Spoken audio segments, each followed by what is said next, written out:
We designated spitters live every week. Live. Designated homie, cause we spit heat. We designated spitters, Francis and Pete. Yes, talking Yankee baseball, hip-hop for the streets. Yup, we designated, yup, we innovative. Yup, we designated spitters, time that you know.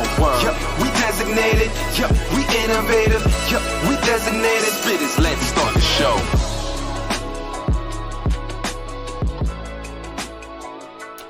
Well, what do you hear? What do you say? Not much going on in Major League Baseball. Well, I'll tell you the truth, man. I kind of felt like we had a little something going on today, but it turns out our baseball fans' hearts have been broken once more again, and we may be heading down a shortened season. Yeah, it looks like that. Sorry, I had to clear my throat there. It definitely looks like that. I want to say, first thing first, starting out the episode, greetings to our fans. I know you guys have been hanging in there, hoping for some good news. And we were definitely hoping to be recording a much more joyous and exciting podcast, this evening for you all. But it just wasn't in the cards. It's not looking good for opening day. And I think by the time you guys are hearing this episode, that's probably like official. But yeah. Saturday wasn't a good day. I know we all hoped for a better day. It wasn't, guys. It wasn't. No, man, not at all. We were talking about before we went live, and today I would say was one of the most optimistic days we had early on. Because a lot of the early reports were, Friday they had an idea of the draft stuff, and that was working towards an agreement per the reporters. And then there was even reports today like they're going back and forth. Manfred showed up. They were going back and forth to the players, to MLB owners. They were good negotiations. They were saying. Then there was going to be a new proposal, and there was movement in that proposal they announced. So we're all sitting back saying, "Damn." They might compromise on the CBA here and get somewhere. I mean, on Friday they spoke 3 times. Yeah, I think Friday was 6 hours. Friday was 6 hours of them, caucusing with their respective groups. Yeah. But they crossed over to meet 3 separate times. Yeah. And it was the first time that Manfred was cited down there. Right. And it's just going into Saturday, you just felt good because you were like, very good, man. They had 3 meetings. Yeah, the movement was, incremental, but it was like something. They're doing something. They're talking. It felt like maybe there was a little cordial traction. Like traction will build from this, and 100%. We're gonna obviously talk about what the offers look like and all that. But I'm gonna say something to bring us into it immediately off the bat because I know the fans want to know. But before I say that, guys, I don't want to forget. Please subscribe to the page if you have not. Leave a 5-star review on Apple Podcasts. We are climbing those charts. I think we were like number 12. We've been in the top 10 for a minute now. Ever since top 10. Ever since DS launched on Apple Podcasts, we've been in the top 10. NYYST is in the top 5. Chef Talk is coming right up in that top 10. So is Twin Bill and Hola Como Estas. We're all right there. And then Guillen's World is the MLB side. And, everybody needs your guys' support out there. To listen to the show, also on there, you're driving home, whatever it is. You guys know you can't get enough of NyynewsTV, so keep doing it. Come on, man. And then also leave that 5-star review. Leave that 5-star review. It is super duper important when it comes to Apple Podcasts, and it really helps us. And then, of course, subscribe to the page. But we thank you guys in advance for all of that. But when it comes to the CBA today, I got to get this off my chest because you guys have heard me a lot of times just say I'm sick of both sides of it. I'm really angry about it. Maybe for some selfish reasons because I want NyynewsTV and the fans to get the full experience of what we have to offer. And there's so much coming that we haven't had the release yet. I've been sitting on things for months now that I'm super excited to get going. And, we're hearing about this progress, this and that, and all this thing going down and potential progress being made. And then you find out that MLB was like, yeah, we'll bump you up $1 million on the CBA. And I tell you what, you guys have heard me say a while. I blame both sides. Okay, I've said this for a long time. Francis, Yes, Everybody in our chat knows. I've said it. I've been super consistent. I just want baseball. I think both sides need to compromise. I don't put any blame on one side.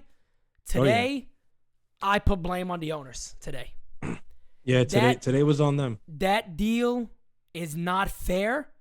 That deal is not in good faith. I know we heard that term a lot. I've heard Passan use it. I think it's stupid, but it's overused. It's overused, but I'm saying it because today, I mean, come on, guys, look.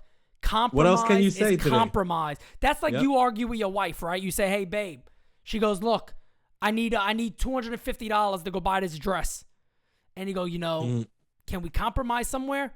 Yeah, I found one for $247, and you're like, the fuck? Like, no, I'm talking about is there anything else on sale that you could at least use for this week or whatever? She's like, yeah, that's the sale. That's the sale. Yeah, it's $3 off. So that's what it's like. It's like MLB comes back, goes, yeah, $1 million. Yeah, but bro, we're like $40 million apart here. You guys couldn't at least say 220? You couldn't go up $6 million? You couldn't go up 221? What? I mean, all week they've been at a ridiculous gap on the collective bargaining, luxury tax threshold. And at the close of today, they still stand at a $28 million gap. It's huge, man. 2 days. That is big. That is 2 days, literally 2 days from the deadline that they have before they have to miss regular season games. I'm absolutely sick to my stomach, man. I really am. I can see why people are there's a lot of people out there saying, baseball's going to lose fans. The diehards are going to stay. We're all going to stay, obviously, because it's our thing. Well, we're cursed in a sense, right? In a sense, yes. We got it worse than anybody. Go? Correct. Yeah, where are we gonna go? Exactly. Like, we love the game. We love the game, so we're gonna be here. We're gonna do our thing. We're gonna fight through it like we've been doing it now. But it really pisses me off that baseball gotta understand, and both sides gotta understand this, that you got fans out there that are really waiting for this to get done. Like, and I'm pretty sure, and I'm just keeping it real. I don't think the fans are even being considered here at all. I don't think there's any, and it's money, so I don't expect them to really be, but they know fans are going to show up. They know fans are going to buy jerseys. Where do they get the money from? Yeah, that's right. There should be some consideration here. There should be, I agree, but there's not, unfortunately, and we're sitting around. Guys aren't going to get paid. That's interesting to find out that Scherzer and Cole are going to lose $100+ grand every game they miss. Yep. And there's more guys than that. I'm just naming the big two that are part of these meetings. No, it's true. But I don't know. As of right now, I tell you, man, you asked me a week ago, I was still pretty confident saying I think a deal's going to get done. Yeah. Right now, I have no confidence at all when this thing's ever going to start. Yeah. I really don't. It was really weird because going into this week, I approached it with trepidation. I remember listening to you being very optimistic. To be honest, going into the week, I wasn't really optimistic. Right. That a deal would get done, but I was optimistic about progress. As the week progressed, I did start to grow in optimism a little bit, but still tentatively. But like I said, coming into Saturday, there was a good feeling. Like, I don't know what it was, but I woke up, I had a good feeling. I was like, you know what? I feel like they're going to make some progress today on something big. There's going to be, one thing that they can hone in on, and they'll make, a nice stride forward there. And that's just going to kickstart things, right?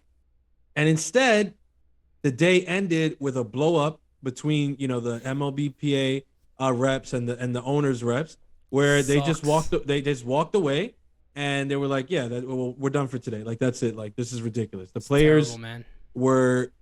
The players were severely underwhelmed by the owner's response to their latest proposal.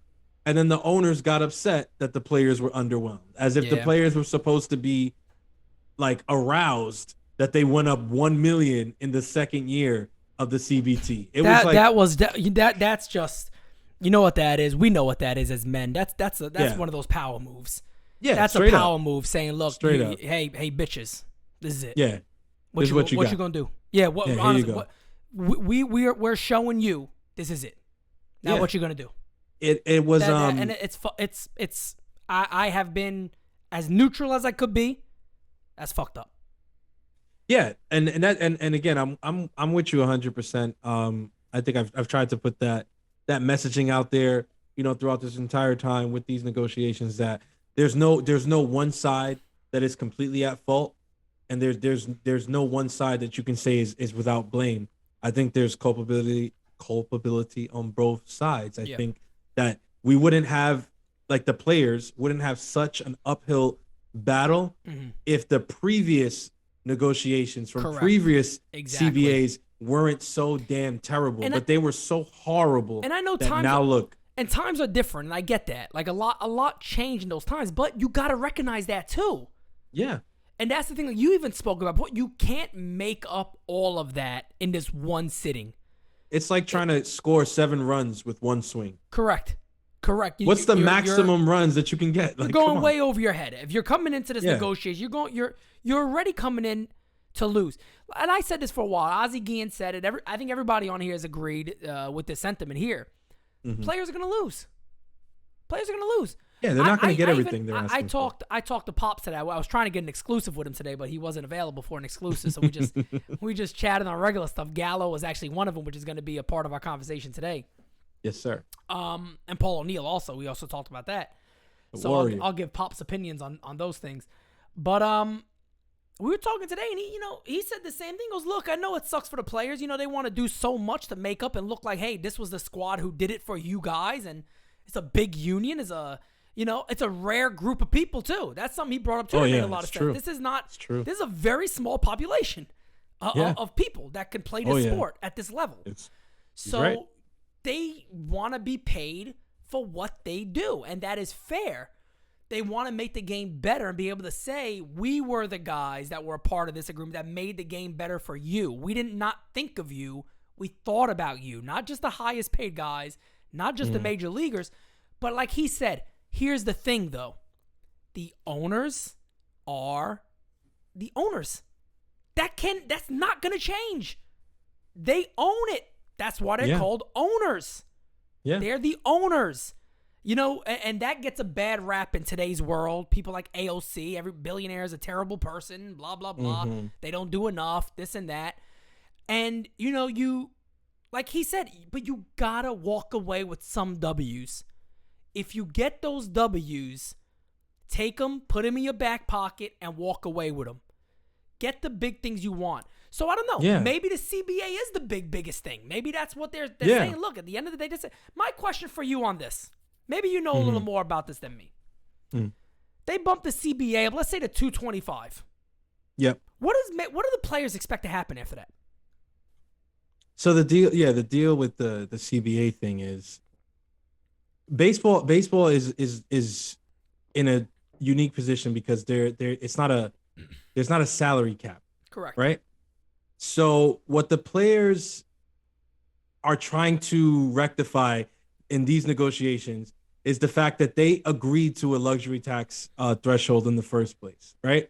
They did not realize that when they agreed to this, it was going to act effectively as a salary cap, right? Which is what has happened.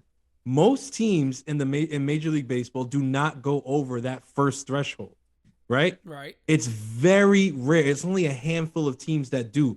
The second and third thresholds, I mean, forget it. It's really only like 2 or 3 teams that would even dream of doing that, right? Correct.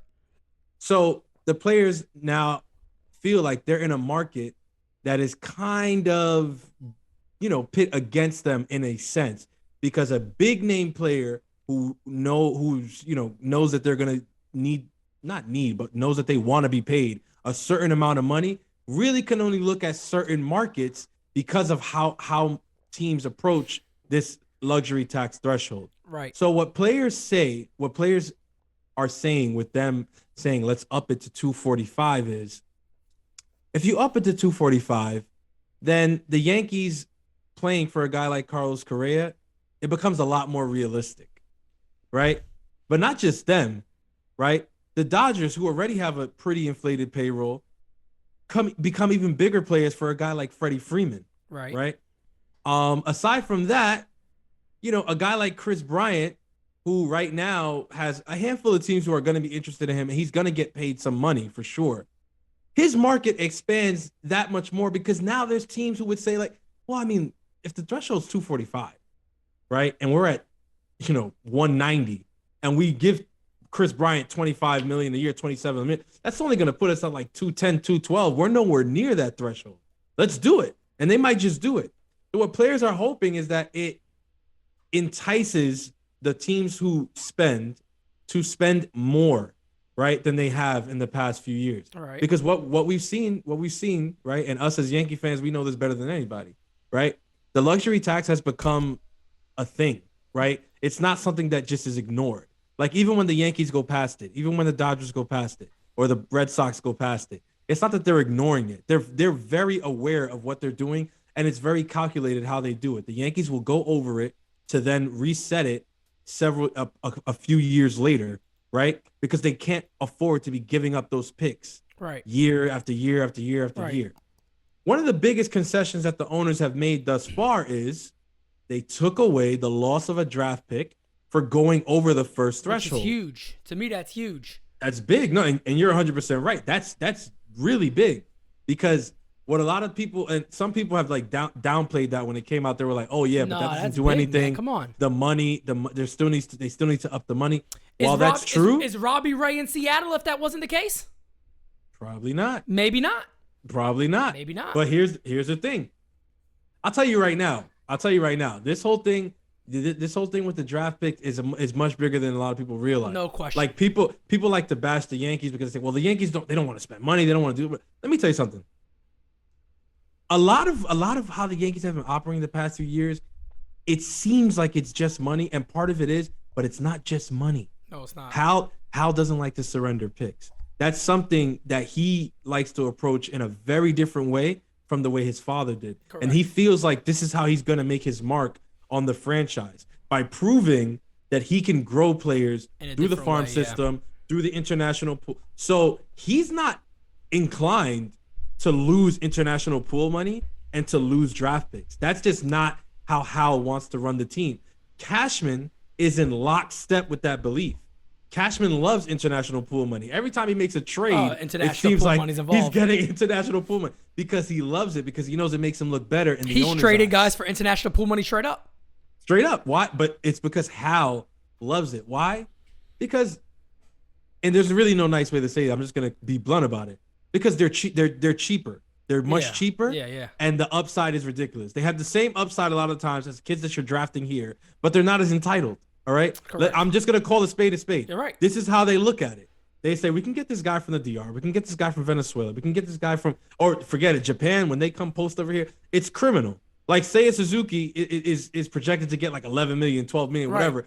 If he came up through an American system, he'd be looking at like 20 something million. Yep. Easy. He's only looking at half that because he's coming from overseas. Yep. So owners like Hal obviously are going to appreciate that much more, right? What that does to the players who are grown here is, it kind of limits their market, right? Yeah. And so the players are pushing and fighting for this luxury tax increase because they know that it means that you're going to get teams feel a little bit looser. Yeah. With spending that money, right? Especially now that the pick is gone. Yeah. Here's my problem with that. And this is where I put my owner hat on if I'm an owner. Mm-hmm. And if I'm an owner like Hal Steinbrenner, for an example, or Cohen, I sit there and look at the players and go, is it really going to change anything? Let me tell you why now. Last year, we had only 3 teams that came with over 190 million payroll. Yep. Only 3 teams. The Yankees, the Dodgers, and the Mets. Yep. The threshold was 210, right? Correct. Okay. And we had 3 teams over that. Below that, 184 the Padres, the White Sox 169, the Red Sox 164, Phillies 163. Got guys in the 160s, 157. But here is the thing that I think bothers me the most, and maybe when you sit down and talk about it, where the owners are coming from. Do we really think all the owners believe, okay, we're the players? If I'm the Mets in the room, the Dodgers are in the Phillies are in the room, the Red Sox, we're the players. Everybody knows that. We're the players, meaning our chips are going to be in. We'll look to sign these guys. We'll go to the 230 if it gets that high. Yeah. Who else is going to? It's not going to change the Orioles to go sign guys, the Pirates, the Cleveland. who was a playoff team, got the lowest payroll in baseball. Yeah, but that's the thing. Like, I think that has to be understood. That has to be understood from the beginning, though. Because then there's no way to make them spend. Exactly. So at the end of the day, when I look at that, then and I go, okay, I get it, I understand. But see what you said before. If I'm the owners, I go, well, you guys don't have to really worry too much about that because a lot of the owners were concerned about that draft pick. Yeah. Now, if that guy's not attached, we're much more willing to go and sign them potentially. Mm-hmm. And so I'm not saying they should. I think they should increase it. Going to 240, I just think. I'll be honest. I think it's dumb. I don't see I don't see the overwhelming value that it's gonna add to Major League Baseball. I don't see it. My thing is, if you do that and now you got 6 more teams interested in spending more money, that makes sense. Yeah. But that's not, we all know that's not going to change. It goes, and the thing is that these things go in cycles, right? Like you have, yes, the Yankees are always going to spend, the Dodgers are always going to spend, the Red Sox are spenders. The Mets under Steve Cohen look like they're going to be spenders now. These are your spenders right now. I mean, the Padres, let's not forget them. They've thrown around their wallet. They're one of the top 5, I believe. Right now they're throwing around their wallet, so they're spenders too, right? Right. So that's who you got. These people are the ones spending. Right now, you have teams like Detroit who spent money this offseason, Texas who spent a lot of money this offseason, right? Yep. But they're not big spenders all the time. They spent this offseason, right? But that'll be probably it for a while. Yep. A couple seasons ago, you had the Phillies, right? They made the big splash, grabbed Harper. That's what they did, right? But these teams like rotate in and out of spending windows. They're not always going to be spending. Correct. I think what the players are hoping to achieve is that you can have those windows arrive more consistently, right? Where teams like the Phillies or teams like Texas or teams like Detroit even decide to spend more frequently. The thing is, when you move the threshold up, right, and you lower the penalties or you change the penalty, right? Because here's the thing: it's not just that you spend $230 million on your pay. Because I think even if the threshold goes up to 245, I don't see the Yankees going up to 245 in payroll this year. They're not going to. Even if it goes to 245, I think that I see the Yankees entering this year payroll wise is about 230. I think. Yeah, I was gonna say 220s, whatever it's 229 or 220s. 230 is generous. 230 is generous. And that's them because they reset the luxury tax already. So it doesn't matter where the line is for them. They could go over as long as they're just over the first tier. I don't think they're going to care. Why? Especially now, they're not losing a draft pick, and the penalty is going to be, I think, 45% of the total salary. Right. Right. If you move it up to if you were to move it up to 245, and the Yankees could have a $230 million payroll, not worry about losing a draft pick, and not worry about paying any tax. Yeah, I mean, you could see how Steinbrenner go and spend $235 million on a team. Why? Because it's not gonna. Because when they go over that threshold, that $212 million, that $213 million, that easily gets closer to $300 million because of the tax. Right. But if the tax threshold is much higher, it'll actually just be 225, 230, 235. And whereas because of those penalties, it could be up to 300 and you're losing draft picks and pool money, right?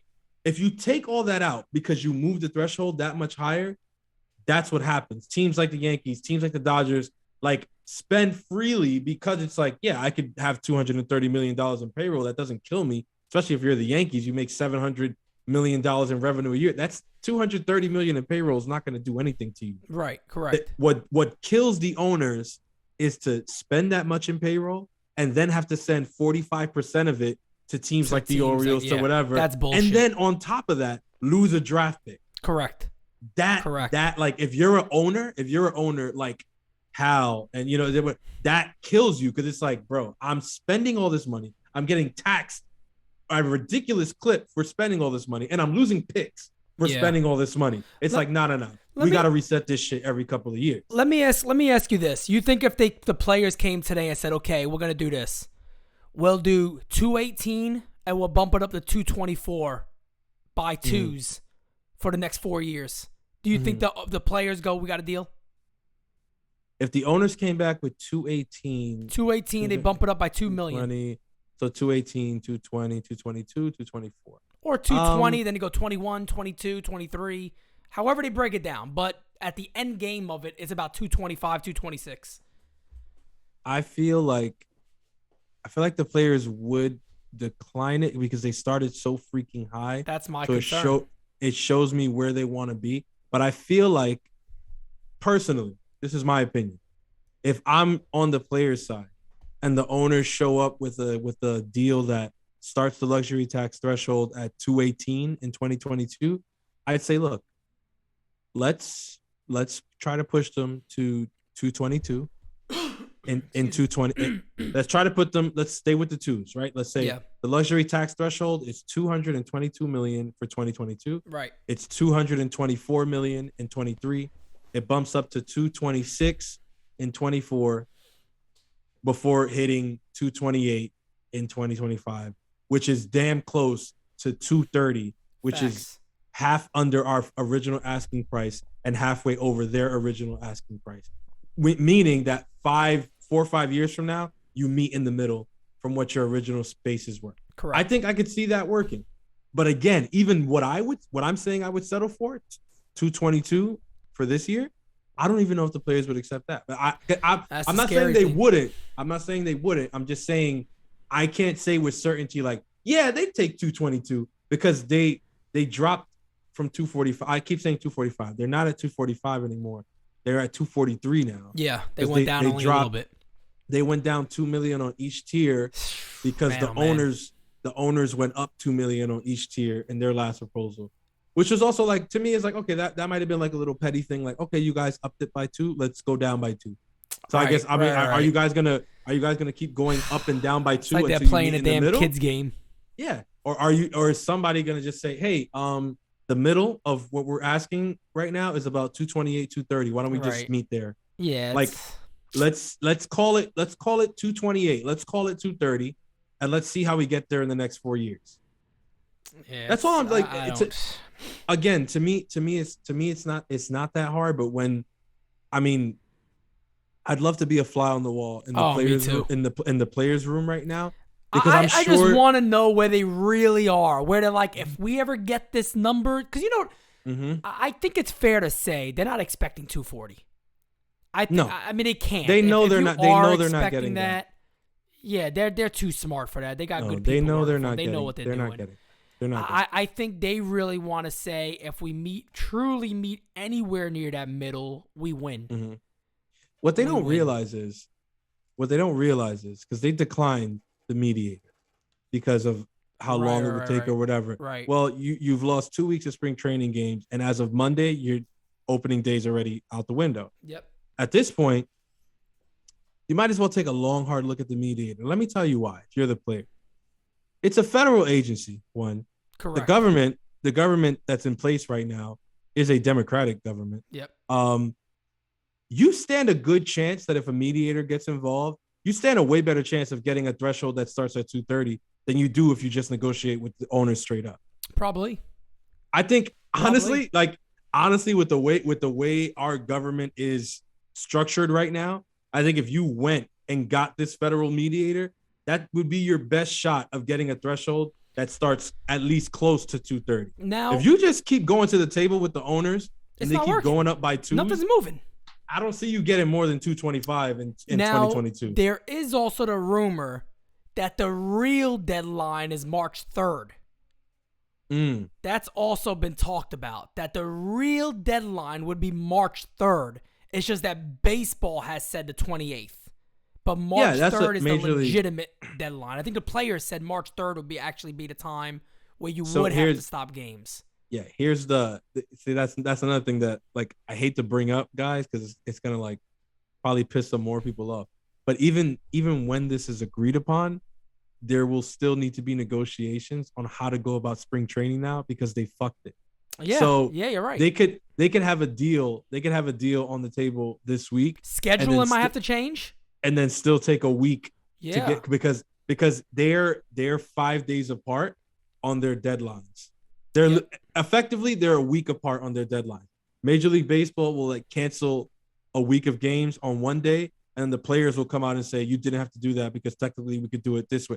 So it's clear that the players think that they need less time to ramp up for something, and the owners are like, nah, we don't want to do that. So even after a deal is struck, there's still going to be some friction, I guarantee you, regarding how to go about scheduling and getting it kicked off. Oh, yeah, of course. Because the owners don't want to rush.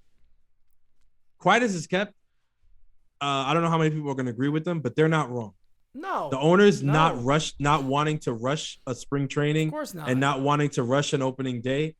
Trust me, they're losing money. They want to get back on the field. They want the games to happen. But the reason that there's going to be like a delay on their end is because they saw what happened in 2020. Yeah. They saw what happened in 2021. You can't just lose the caliber of players that we lost to injury the last 2 years and just think it's okay to do 2.5 weeks of spring training and then hit the road. Like, that's just not going to work. I'm sorry. God, it just sucks for baseball overall. I mean, the more I just keep thinking about it because now it's getting to that point where like we're gonna miss games. Like we're gonna have another shortened season. And even like somebody said to me, yeah, but if it's 154, I don't give a poot.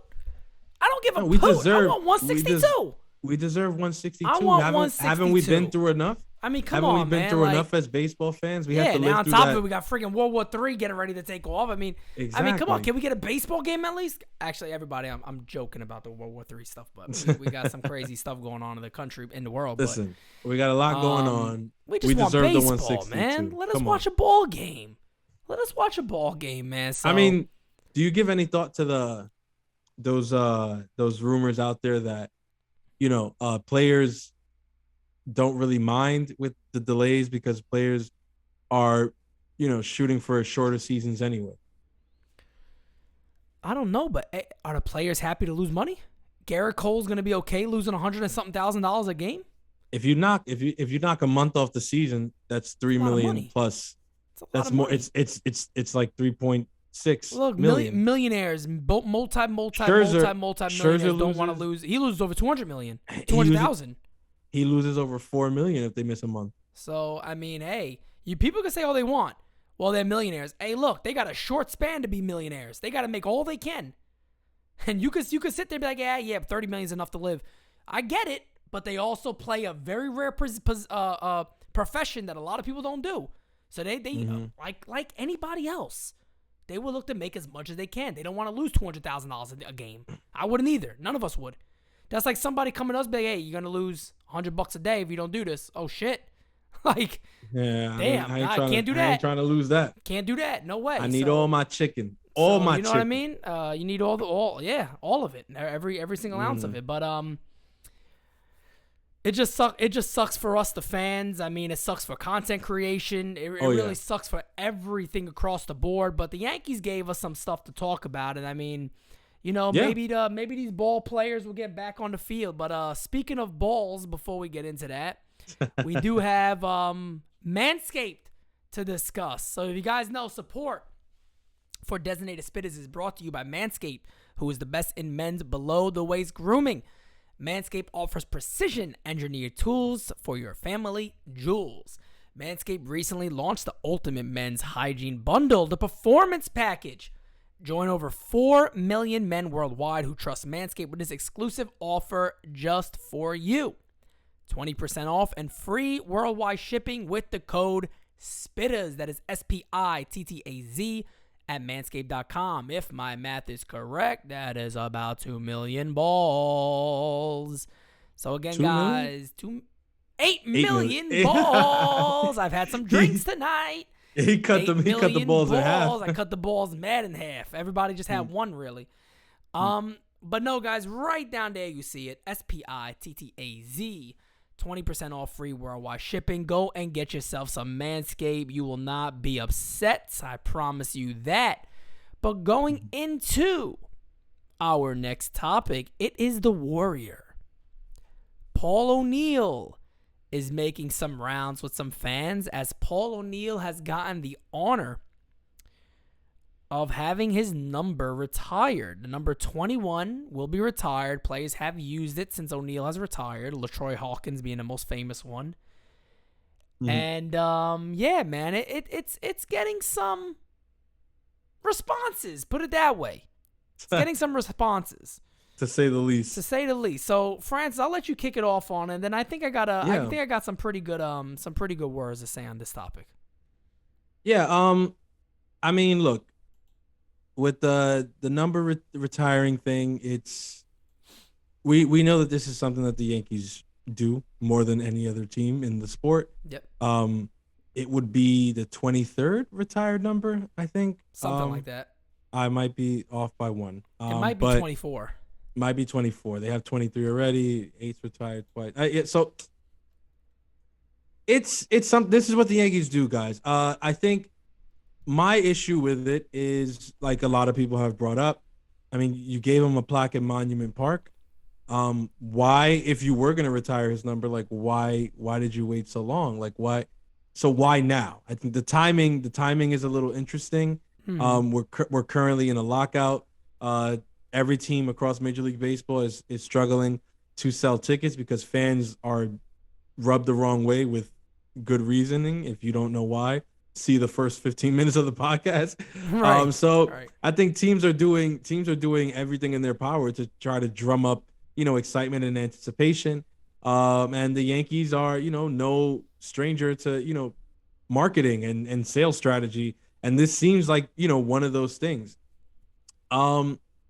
As for Paul O'Neal as a player, like, do I feel like he's deserving? Do I feel like he's not deserving? I think my question is, Paul O'Neal was great as a Yankee. I want to start by saying that. I don't want that to get lost in what I'm about to say. I think Paul O'Neal was great as a Yankee. I think Paul O'Neal, after his playing career with the Yankees, has been a phenomenal piece to the franchise. I love him in the booth. I love him, calling games. I think he brings, a colorful, funny, persona to the table, which really balances out K, and I love it. I think he's deserving of 100,000% deserving of the plaque that he has in Monument Park. He's given me ridiculous moments as a fan, and I'll always love him for it. I feel like with the retiring of his number, though, you're starting a trend that could become a slippery slope. If you're going to retire Paul O'Neal's number, there's going to be a couple other players that you're going to have to take a long, hard look at. And if you start retiring those numbers, well, I don't know. Volpe's going to probably be wearing a number 101 by the time he comes up. Or, I don't know. Or Dominguez will probably be wearing number 105 or something like that. Here's my thing, right? If you lower the standard, right, and this is not in no way a shot at Paul O'Neal, it's just speaking to it, right? Like, look at the guys who are currently in there, right? Yogi, Mantle, Ruth, Jeter, Mo. Like, look at that standard, right? And then look at Paul O'Neal and say, is that the standard, or is Paul O'Neal becoming the new standard?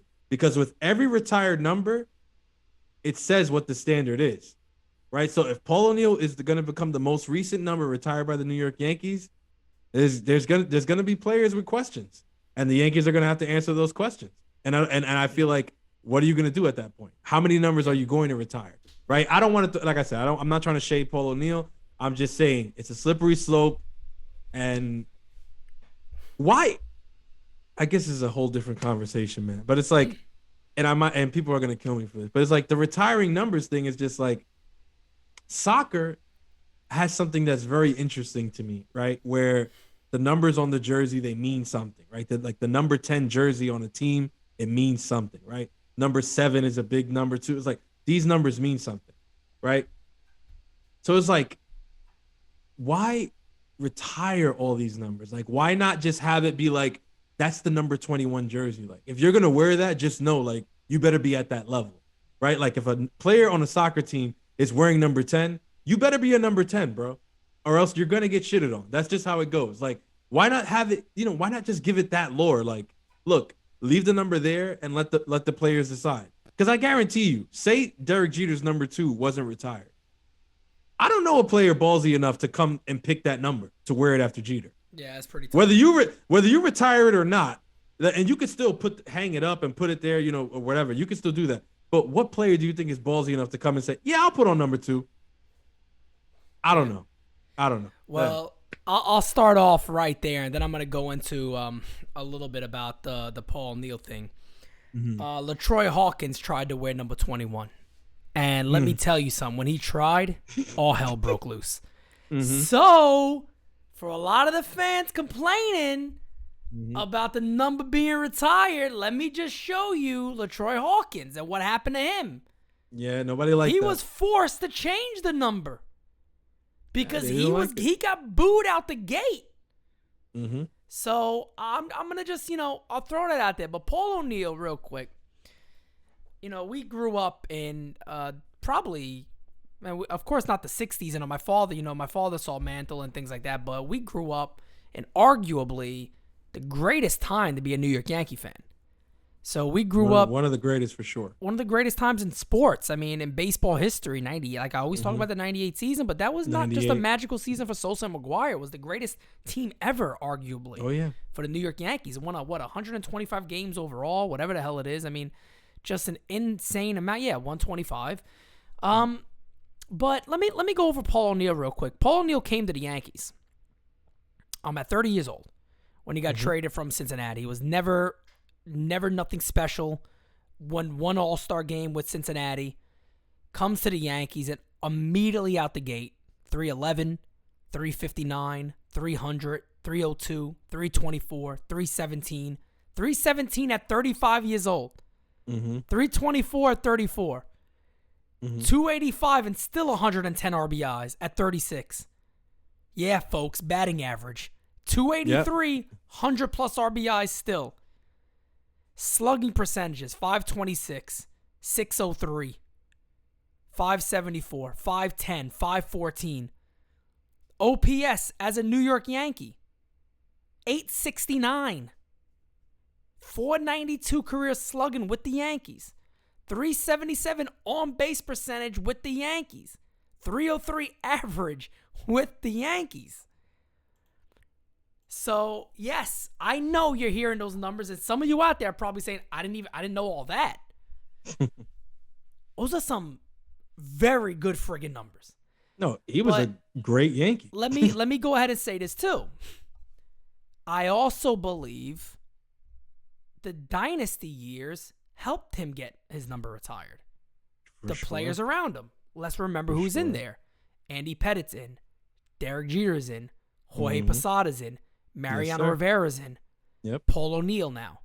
You can make a very strong argument that those were the best of those years. That those were the guys. Yep. So you could make that case. Now, Pops does not think he should have his number retired. He's on the pool of he doesn't think. I'm on the pool. I believe his number should be retired. It doesn't bother me. So I now let me say this. There's never been a year when I'm like his number needs to be retired. So I've never said that. So I'm just putting that out there to be like I was never pushing for this, but you ain't mad at it. I'm not mad at it at all. Yeah. Me neither. I'm not mad. And if you saw enough Paul O'Neill, guys, I tell you this right now. The New York Yankees needed somebody like Paul O'Neill this year. They need somebody like Paul O'Neill next year. It's a fact. Let me tell you something. You talk about a guy that had heart. You talk about a guy that played his ass off. You talk about a guy that had passion. You talk about a guy that would push these guys. I'm going to say something right now that's probably going to bother a lot of people. But it's true. Derek Jeter was not the leader of those New York Yankee clubs. That's going to bother people. Hot take. It's going to bother people. But it was guys like Tino Martinez, Jorge Posada, Paul O'Neill. They were known as the clubhouse guys that would do the talking if talking needed to be done. It was not Derek Jeter. That's just fact. That's been out there many times. The early years of Jeter's career, and I think you're about to see it when the documentary comes out for sure. Right. And I mean, look, maybe there's more fans that we didn't get to see, but I think that's actually common knowledge now that those guys were known as like the locker room enforcers. They would talk to the guys that needed to be talked to. They would keep that team in line. They weren't messing around. Yeah. That was known as common knowledge. That's not me taking something away from Derek. That's me giving you the importance of what these guys meant to those teams. Paul O'Neill was a major part. I mean, huge. You even look at Paul O'Neill's last year. He could have played again. He could have kept playing. The Yankees would have took him back. He would have stayed another year, no doubt about it. He could have played again. He didn't have a horrible year. He didn't fall off the map completely. Mm-hmm. I basically leave it at that. I plan on attending that game.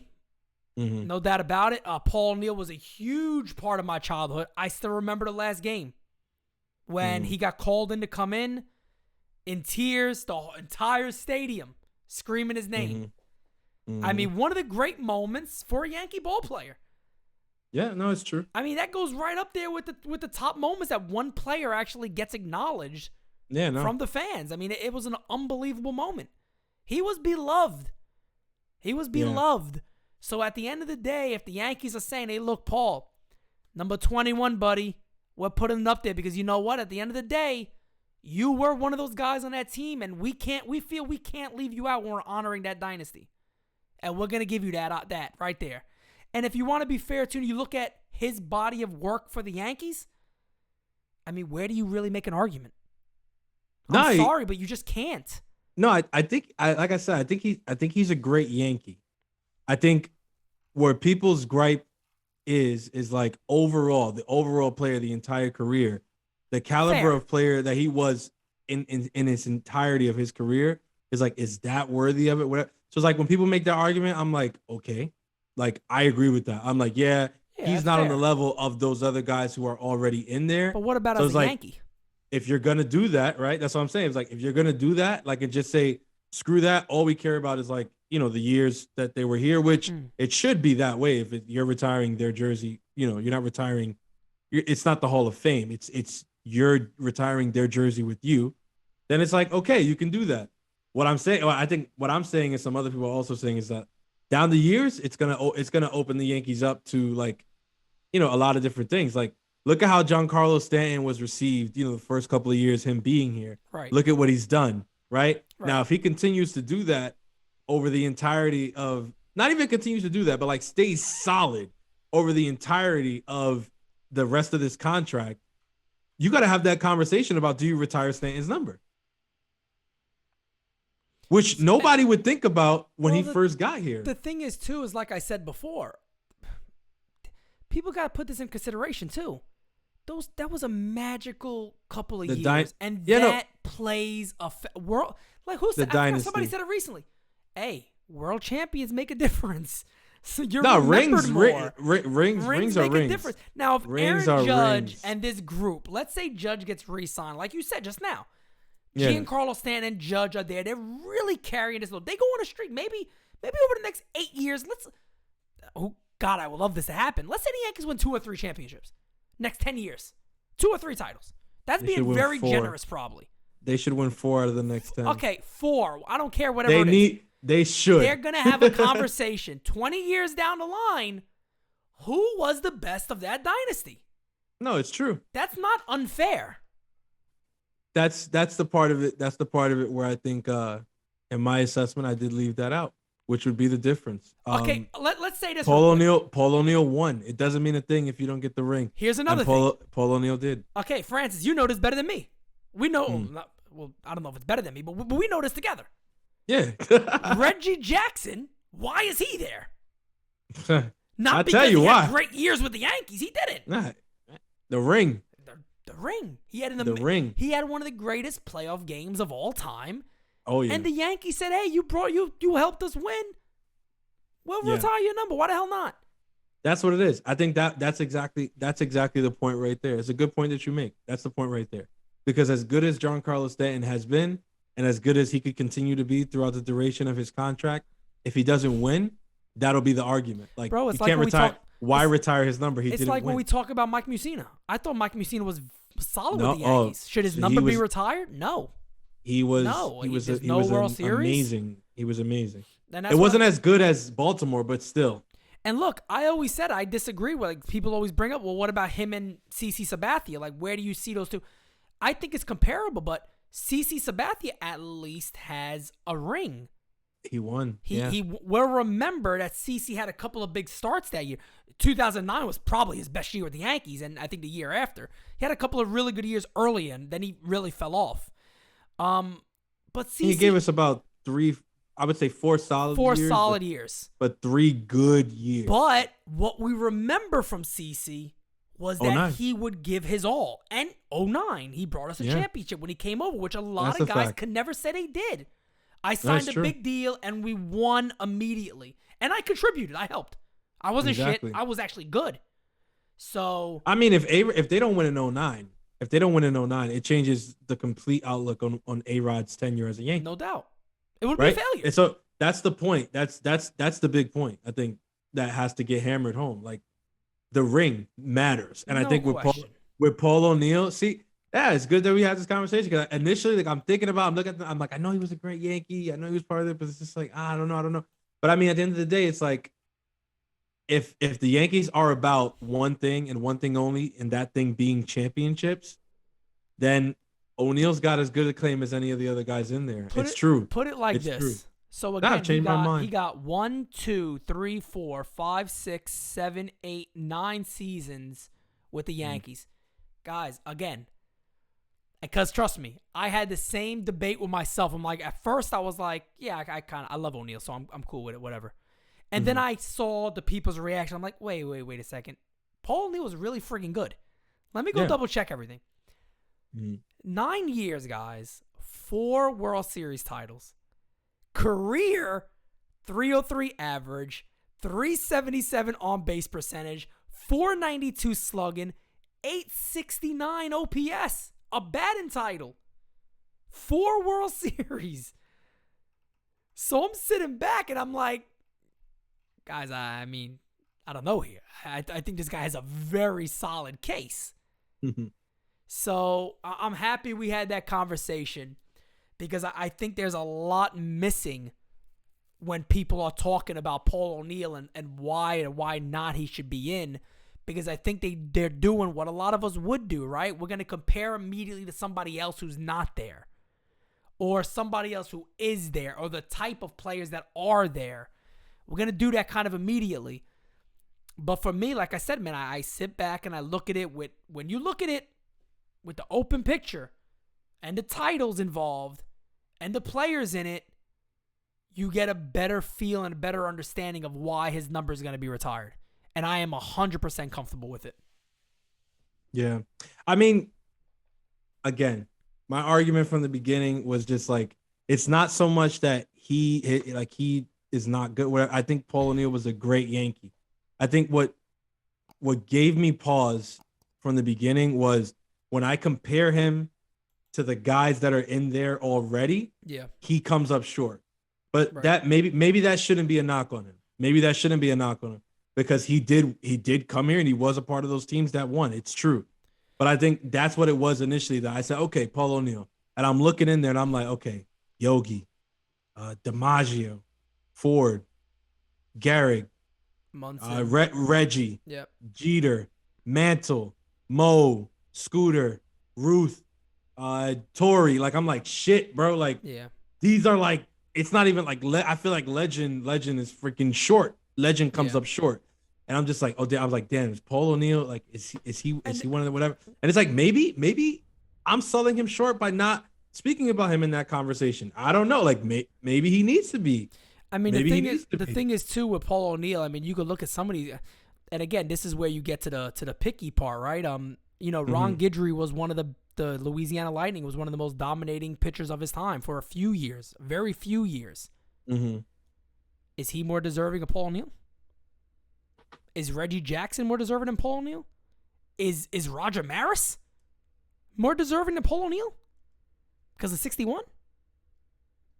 I mean, I'll say yeah with Roger Maris just because of the feat that 61 was. But would that chasing Babe Ruth's ghost in Yankee Stadium a Yankee? Could that be that's a monument?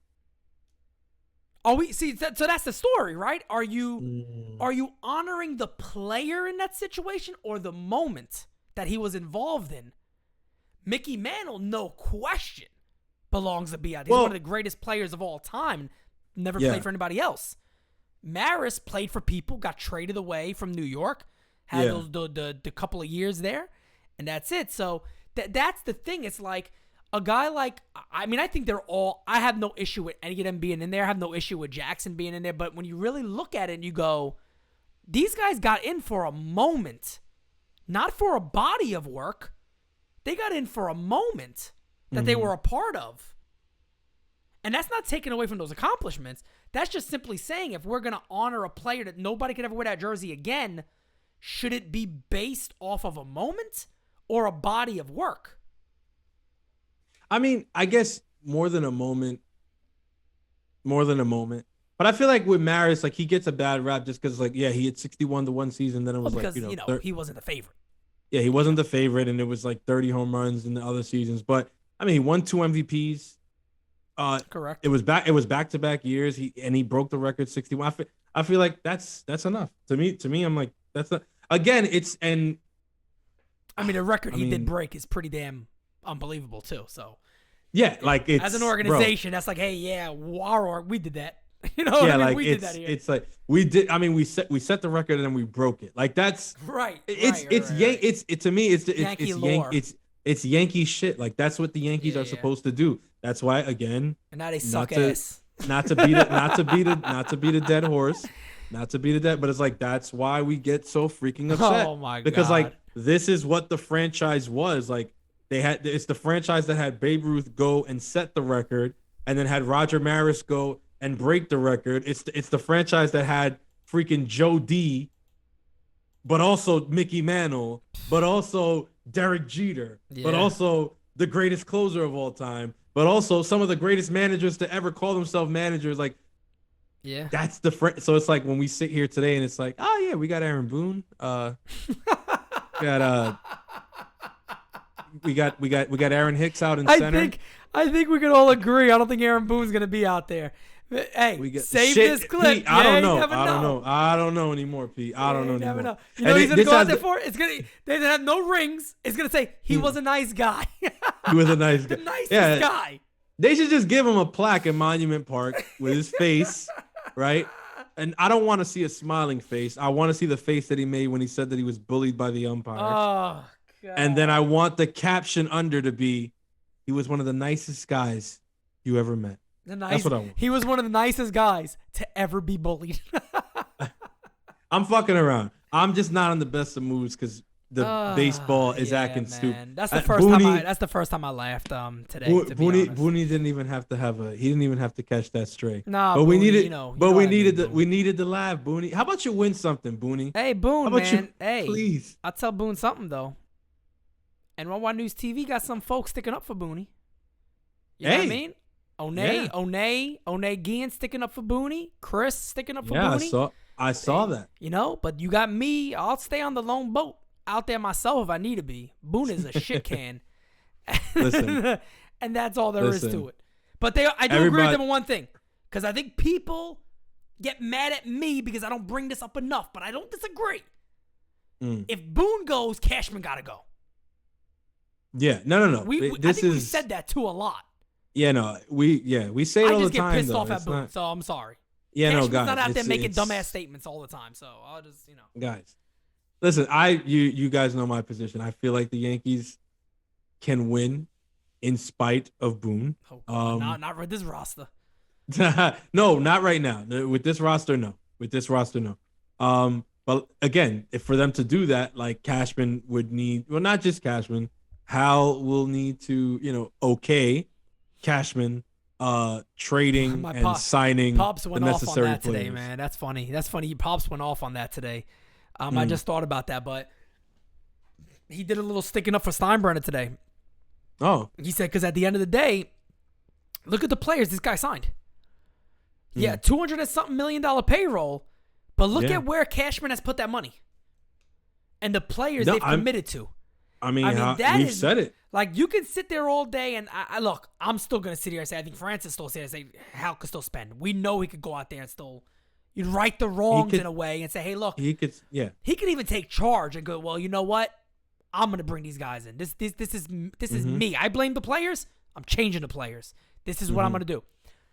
But again, we went over this multiple times. 2 bullpen arms getting paid over $30 million a year. Ridiculous. You can argue maybe the Severino deal was smart. It hasn't turned out well. I mean, Sevy and Hicks. Terrible deal. I mean, That's come what, on. 20 million between the two of them. A lot of it's very bad. But put that together. Put that together with the 30. That's $50 million. $50 million right money. There. So I bad digress. Moolah. Yeah, I digress. I mean, Listen. We know there's issues all around. We are not here to shit on the Yankees right now. We want baseball back, and we want the Yankees to make some good moves so we could be happy. Yeah, look. We could have some good, positive Yankee dialogue before a season begins. Maybe go to Tampa, watch some games, go live, have some fun with you guys. That's what the plan has been. Yeah, I think and just like to button up my point on the Booney thing, I think when all that shit came out last week, it was just like I was more so upset at Boone referring to people who thought that he just put out like a bunch of analytical stuff as idiots, just because it was like, I mean, you can't say that with some of the decisions that you've made. Now, the part where he said, "I'm a baseball guy," it's like, yeah, we know. That's the point. That's why we get so upset. That's exactly the point. Because we know that you're a baseball guy. Like, that's why I feel like I always have that little bit of optimism, even with Boone being there, because I feel like that baseball guy is still in there somewhere, and I'm always hoping and praying that like he comes out and like says, "I won't stand for this shit. We're not batting Rizzo leadoff. I'm not doing it again. I'm not gonna play Devi Garcia for 1 inning and then I'm somebody else." That's not, folks. FYI, so everybody gets a hand and understands this. That is not I'm a baseball guy, bro, type of move. Yeah, none of those are baseball guy moves. That's our argument. Now the argument that players have underperformed and stuff like that. True. Like, yeah, I mean, O'Neill made that point on the podcast, and I was like, okay. I mean, I think he said the players suck. I was like, I would beg to differ there. Right. Because you do have guys like Judge, Stanton, Cole. I think if you look at it as a DJ roster-wise LeMahieu, and you look at the numbers, Gio, yeah, I think it's fair to say last year they sucked overall as a group. As a whole, the team but definitely sucked. Not players. They got as a whole, the players. team sucked. But in terms of like, I mean, look. When I look at Gio Urshela, I'm like, oh man, this guy sucks. No, Gio Urshela is a solid player. He's a good ball player. When I look at Gary Sanchez, man, this guy sucks. Yeah, he sucks. When I look at Aaron Hicks, like, oh, this guy, yeah, that guy sucks. He sucks too, right? When I look at Brett Gardner, he's been asked to do way more than he should have. So I can't sit here and say, oh, but Gardner sucks. It's like Gardner wasn't supposed to play 140 games last year. Correct. All right, so I'm not gonna say Gardner sucks and he's the reason we lost. No. Correct. Our roster construction was the reason we lost, because if we had constructed a roster that could withstand losing outfielders and not having to play Gardner 140 games, we probably would have been okay. And a big part of that is something else that I've said for a long time. At some point, you do have the debate, though, that the manager played a part in a lot of that. Yeah, because we didn't even talk about guys like Glaber who probably needed to be managed more. Yes, of course. And on top of that, let's be real here. Nobody is busting up on guys like Glaber and Gary if we see that they're really trying. But you could make a very strong case that this wasn't in every single game. This wasn't in a majority of games this year. The Glaber one, like I always bring this fact up because I always say it was the end of the year. It was October 3rd or something like that, the day when Glaber struck out, the ball goes behind him, and he walks the first. And Reggie Willits turns his back, he walks away. Nobody talks to him. They come back, and the only time you see somebody having a conversation is Judge and Rizzo. And I'm looking around saying, how is this guy in the game anymore? We've seen this happen all year. And Aaron Boone comes out the presser and goes, he felt bad about it. Well, look, this is why I call you names. This is why I say, I know you're a man. I know you got balls. I know all that as a joke. Yeah. But I'm just sitting there saying, things like that piss me off because now you want fans to call you. And by the way, nobody ever called you a data applicator. Nobody's ever called you that. You all of a sudden changed the name to Puppet. To data applicator. He read one article where they called him that and he ran with it. I'm assuming. But that's my thing. Like, you do gotta count in the managers on stuff like that. Again, I asked Ozzy about that, and Ozzy said flat out they'd have been on the bench. Yeah, because that's what a manager does, right? And that's why we get upset. It's not, trust me, it's not like, oh, like we're saying, like, look, I'm not gonna sit here and say Aaron Boone has never made, decisions that like won games. Yes, he has, but there's been too many instances where we want a manager to manage and not be a life coach, and you've chosen to life coach. Correct, and that's the shit that kills me. Well, the thing is too, and I think this is also a very fair assessment to make. It's the obvious shit where us as fans are saying, okay, now's the time, and nothing happens. Remember Aaron, I forgot about this one. Do you remember Aaron Hicks was supposed to be benched by Aaron Boone's own words, benched for multiple games because he's struggling. He pinch hits in the 9th inning, draws a walk, and is right back in the lineup the next day. I mean, I don't know if that sounds pretty puppety to me. And even if that's because there's people out there that, well, these decisions don't always come. You know what? If they don't come from him, that's another issue because isn't that he's puppety? the manager. But he's the manager. Isn't that what puppet is? And that's exactly what we mean. Like, because I feel like if you're Boone and you're like, look, yeah, he might have helped, whatever yet, but I said I was going to bench him a couple days. I need to stick to that. So sorry, he's not playing. Yes. Or you know what? I benched Glaber because he didn't run that out the first. And you know what? I'm going to sit him today too. Yeah. And he's got to get better. And you know what? I know that Gary, there's potential there, whatever. You guys want to try to see that come out, but he's looking really shitty right now. I just can't have him out there. And if Boone does not have that power, I feel bad for him, one. And two, it's unfair. And three, he needs to take his baseball name and save it, and go and either leave or say enough is enough. I cannot manage a club like this. I feel like one way or the other, and this is optimistic Francis talking, but I feel like one way or the other, Boone is going to repair that baseball reputation of his. I don't know. I don't know that it's going to be in Yankee pinstripes, but I feel like he will do it. It will be a shame if he does it elsewhere, or if he does it as an analyst where he kind of lets it be known, speaking, in between the lines that he was kind of a puppet. Oh, at this point he can. If he ever does that, forget it. If he ever does that, I'll say this: everything I said about him is true. Hey man, if he comes out later after saying all this stuff, he comes out later and says everything I said about him is true. I honestly, it might sound crazy to a lot of you. Honestly, if this happens, say 6-7 years down the line, he's like with another team or analyst somewhere, and he said it, it wouldn't surprise me. Wouldn't surprise me either. I agree. Wouldn't surprise me because I'd be like, okay, well, we knew confirms that. It. You know what I mean? Yeah, confirmation. Confirmed. Yep, a little late, but oh well. Yeah. Jump into our last topic of the day. The fun thing is the tweet of the week is actually going to bring us right into our next topic, and the tweet of the week is somebody I don't really have to shout out, but Rod Carew. Carew gets the tweet of the week. That is at Rod Carew _29. And this is, there it is. Got the applause going.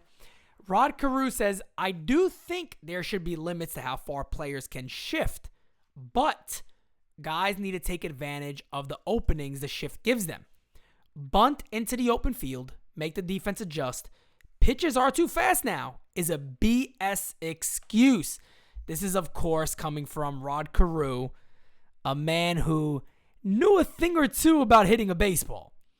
So you don't really have too much of an argument when it comes to a guy like Rod Carew saying, well, you can't do this, Rod, because of this and that. So, Francis, the reason we're talking about this, right, is because the guy you see on your screen right now, our good friend Joey Gallo, basically came out and said the shift is unfair and, there should be limits on it.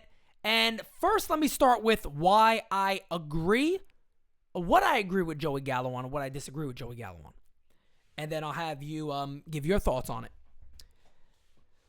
What I agree with Joey Gallo is I do believe there should never be a time where a second baseman is playing right field. It's not his position. Shouldn't be allowed. That I agree with. And there might be people who disagree with me.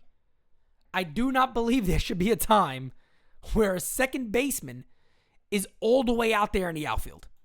I think that's silly. I don't think that's fair because there's a lot of hard line drives that are over a second baseman's head typically. That's a single that gets turned to an out or a line drive caught. and the second baseman should not be there because the right fielder wouldn't catch it. And to me, that's out of position. There should be something called out of position. Mm-hmm. I agree with him on that. Can there be 3 infielders on the right side? Yeah. Yeah, you could do that. But you should have to be able to still make a good play on a sharp ground ball in the hole somewhere, not make it relatively easy that I'll just, wait till it rolls to me in the grass and flip the first. Mm-hmm. That I agree with him with. What I get angry about is that he does not want to adjust who he is. He wants the game to change for him. That to me is wrong. I think that is wrong. Because you can beat the shift. As Rod Carew said, do you have to bunt every time? He says just lay a bunt there. I disagree with that. I don't think you have to. We've seen Joey Gallo do it. Mm-hmm. Joey Gallo also knows I don't get paid to lay down a bunt single. I get paid to hit home runs. True. That's true, and that's understandable. Baseball is a different game now. A guy like Joey Gallo back in the 70s, 80s may not even be in a ball club. And that's just reality because guys weren't hitting 206, 210, 205. The biggest sluggers could not strike out that much. No, nowhere near it. They wouldn't be up here. That's just reality. So I know a lot of you younger fans might be watching now. They don't know what they're talking about.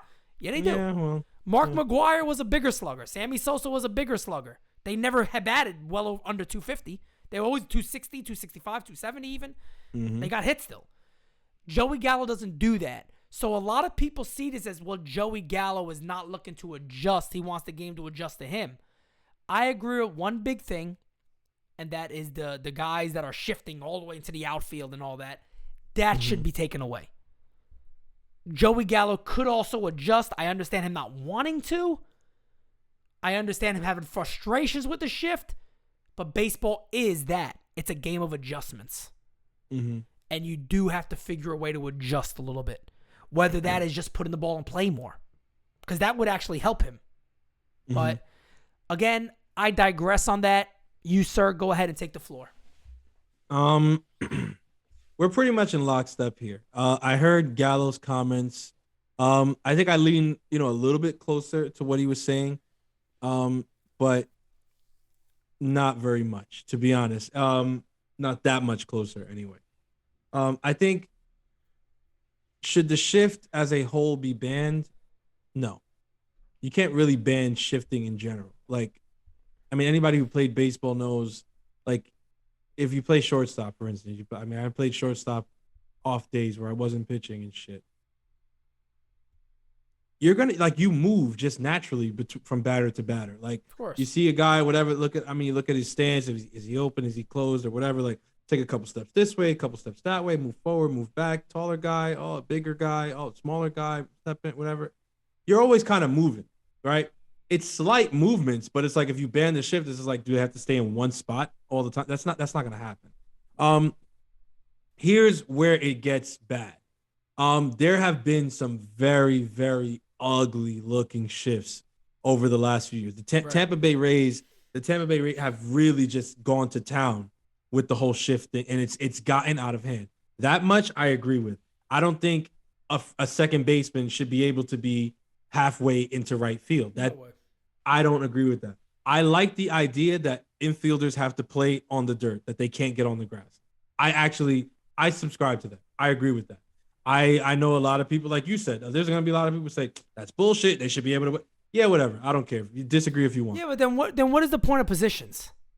But my thing is look, those hits that go between the second baseman and the right fielder, that should be a hit.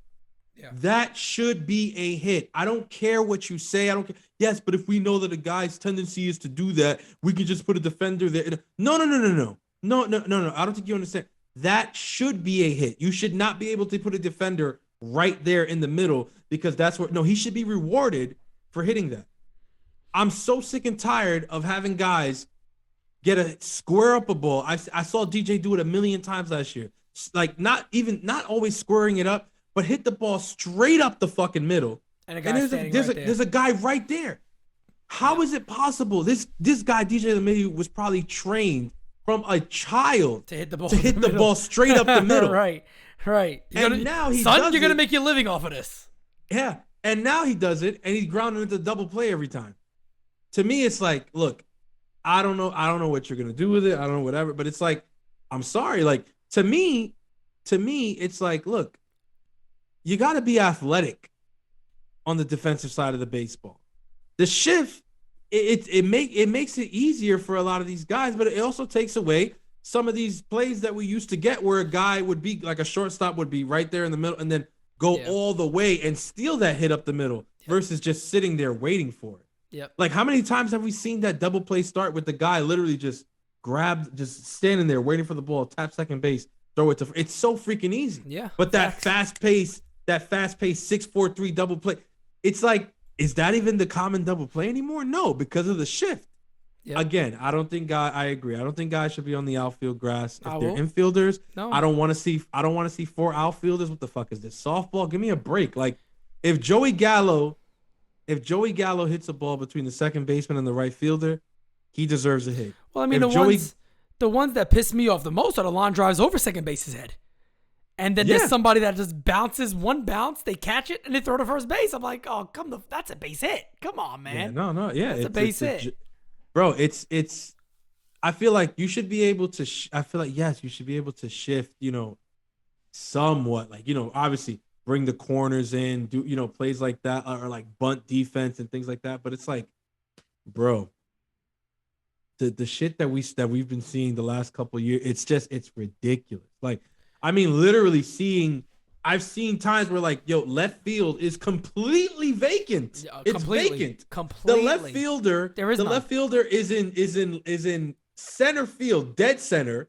The center fielder is in right center, and the right fielder is like off the line of right. It's like, and then the second baseman is like 15, 20 feet in front of the right fielder and between the center fielder. It's a joke. I got a pretty easy solution, I think, for all this stuff.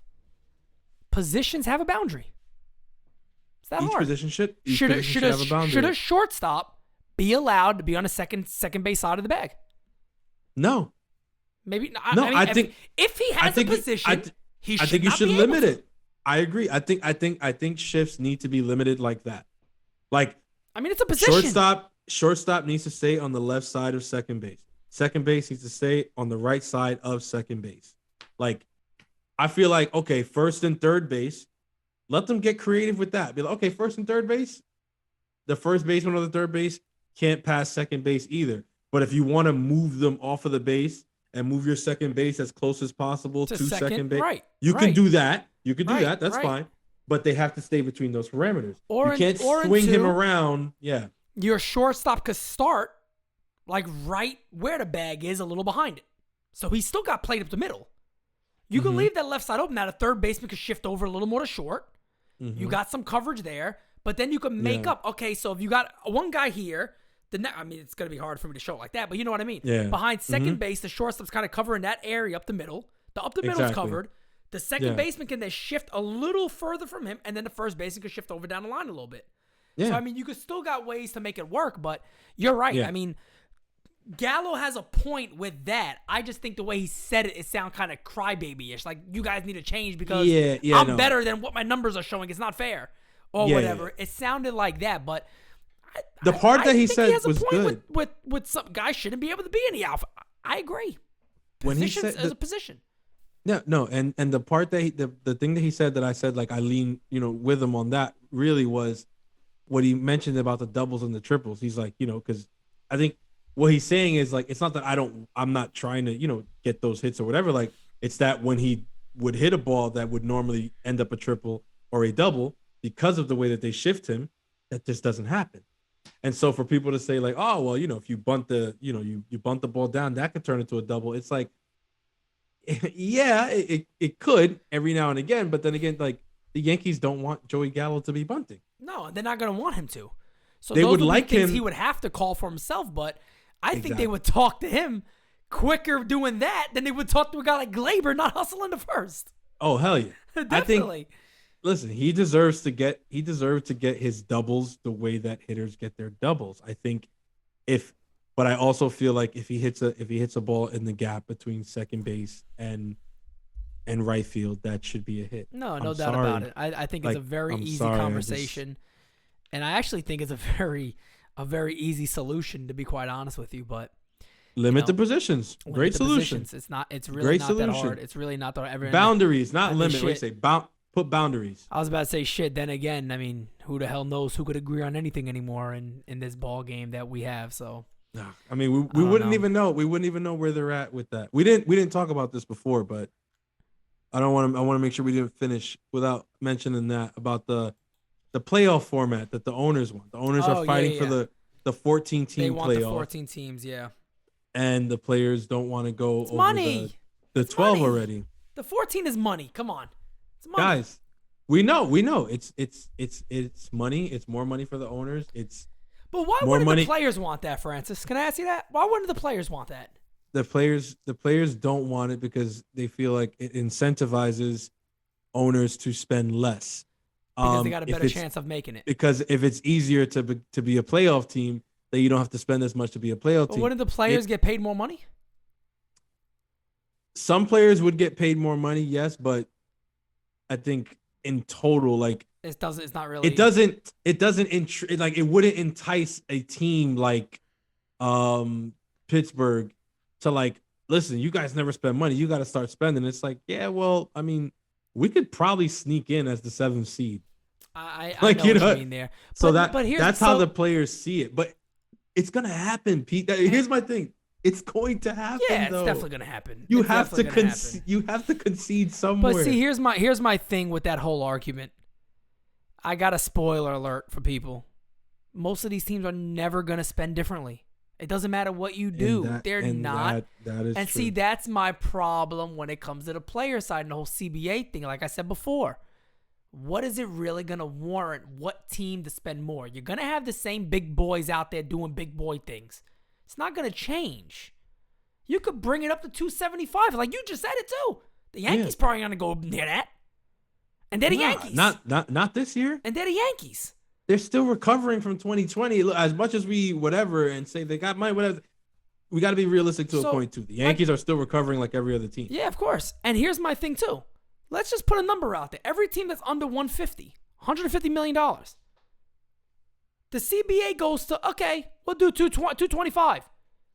How many of those teams do you think are adjusting their all-season plan? Not very, pretty much zero. I would say I would argue probably zero. Yeah, I don't think any of them are going to go out there and go, yeah, well, our payroll's at 150. It didn't matter. Last year, we didn't do jack shit. We didn't plan on getting nobody now. We're not going to. This year, what does it do for us? This year, if they upped it like to that point, it really only affects the Yankees, the Dodgers, and the Padres. I would feel like because those are the teams that are like already up there. Oh, and the Mets, of course, who are already up there. But everybody else is like. The Mets are probably almost already over, aren't they? I mean, yeah, but. Oh, they are. Yeah, they are, though. Yeah, they are. But I mean, if you up it that high, they're over only like the first tier, right? And they're not even losing a draft pick. Correct. So maybe Steve Cohen says, "Fuck it, let's go over the second tier." Like, who you don't know. Like, and that's the thing. It's like, yeah, teams. It affects teams like that, but for the majority of the league, it's not going to change very much. Not at all. What I'm saying with the playoff thing is just like, bro, I don't like it either. I don't want. You made a great point. I don't want the Yankees to freaking say, well, I mean, if we can get in as a 7th seed, but here's the deal. It's gonna happen. It's gonna happen. You made a great point. The owners are the owners, and they need to get more bang for their buck. If they're gonna be spending more money, which the owners know that at the end of these negotiations, they will be spending more. Yes. In different places. Yes. It's not going to be as much more as the players want, but it will be more. Yes. So what they're trying whenever this happens, correct. Exactly. So what they're trying to do is, and think about it, even with the advent of the DH in the National League, that's already more money that will have to be spent. Of course. That's essentially a new position on every National League team. We brought up a couple of things today. Mm-hmm. And a couple of things have been left out. And you made a great point on it earlier. The draft pick is a huge win for the players. Huge.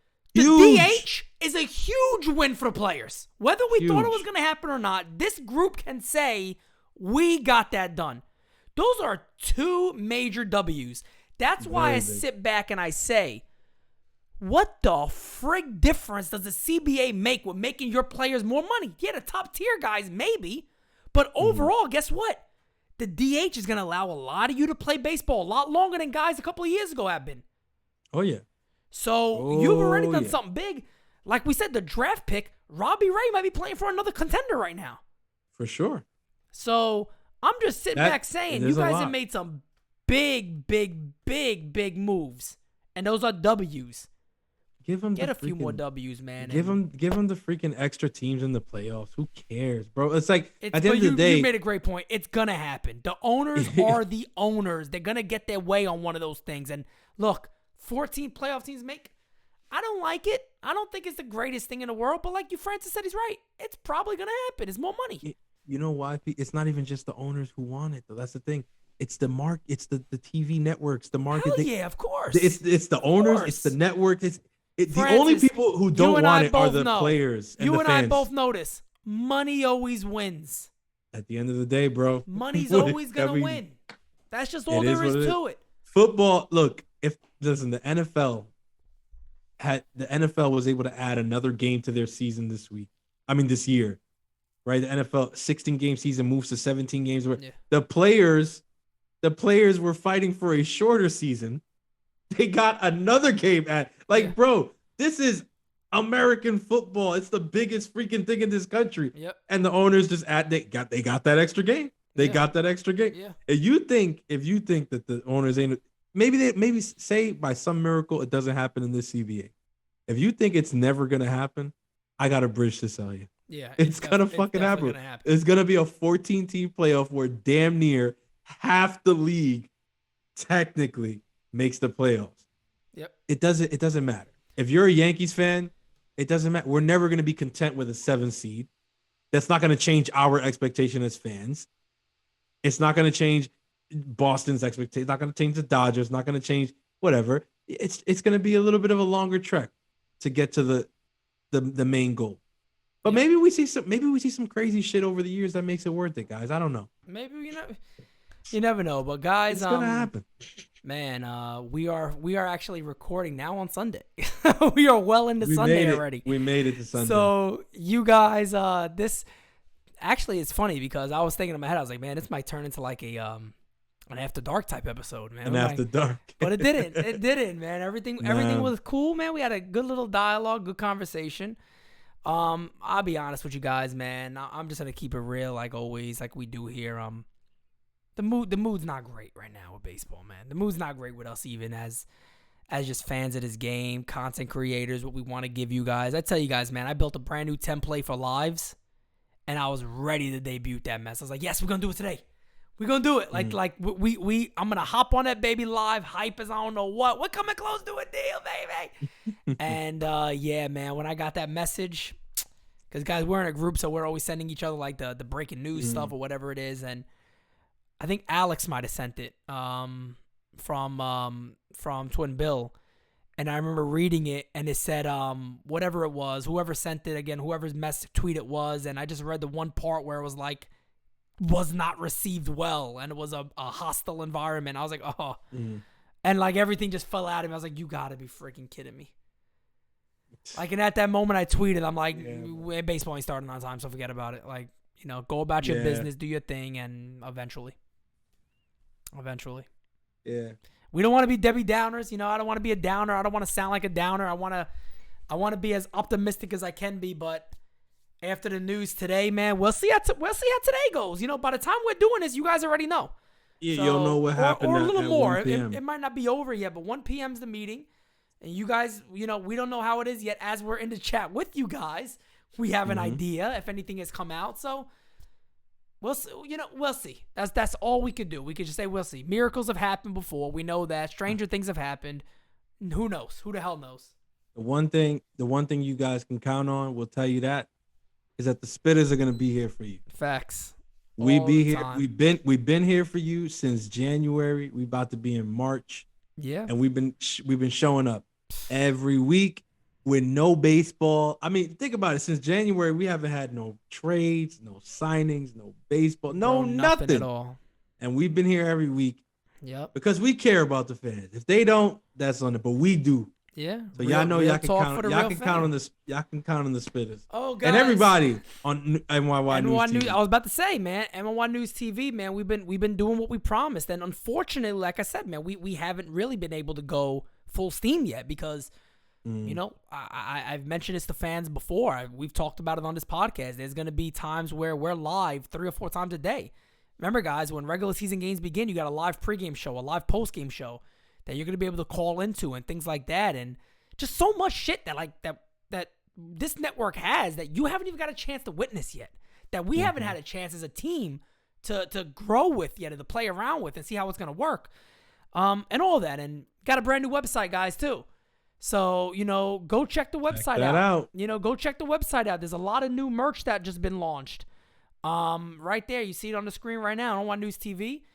NYYNewsTV.com/shop. Go check it. Some new DS stuff was released today. Some new Guillen's World stuff was released today. I got my first new character tee coming out in the next couple of days. It is for the ace of the New York Yankees. So you guys will see that here in the next couple of days. We got the number 99 hat. We got the number 45 hat that I put out there today.